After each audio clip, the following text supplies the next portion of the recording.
జాతికి ద్రోహం చేస్తుంటే అన్ని తరిమేస్తారు, పాతరేస్తారు. కానీ రేవంత్ రెడ్డి ముఖ్యమంత్రి రూపంలో పోలీసుల ప్రహారాలో చంద్రబాబు నాయుడు మోదీ అండతో బతికేస్తుంటారు. మిత్రులారా, ఒక్కరిద్దరిని చంపితేనే శిక్షలు పడుతుంటాయి. ఏకంగా జాతిని నీళ్లు లేకుండా చంపే కుట్ర చేస్తుండే చూసినావా? రేవంత్ రెడ్డికి ఎన్ని శిక్షలు పడాలో ఆలోచించండి. నేను మాట్లాడే ప్రతి మాట అక్షర రూపం అవుతుంది.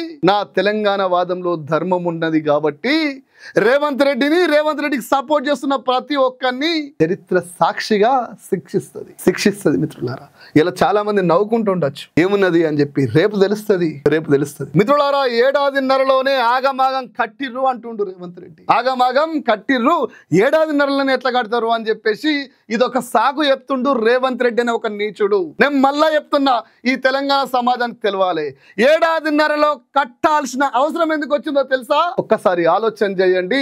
ఆనాడు చంద్రబాబు నాయుడు ఈ ప్రాజెక్టులను కాళేశ్వరాన్ని ఆపనీకి కేసులు, కుట్రలు, లేఖలు రాస్తున్న నాడు బయట రాష్ట్రంలో చంద్రబాబు అట్లా కుట్రలు చేస్తుంటే నా రాష్ట్రంలో రేవంత్ రెడ్డి ఎమ్మెల్యేలను కొంటూ ఈ ప్రభుత్వాన్ని కూలగొడుతుంటే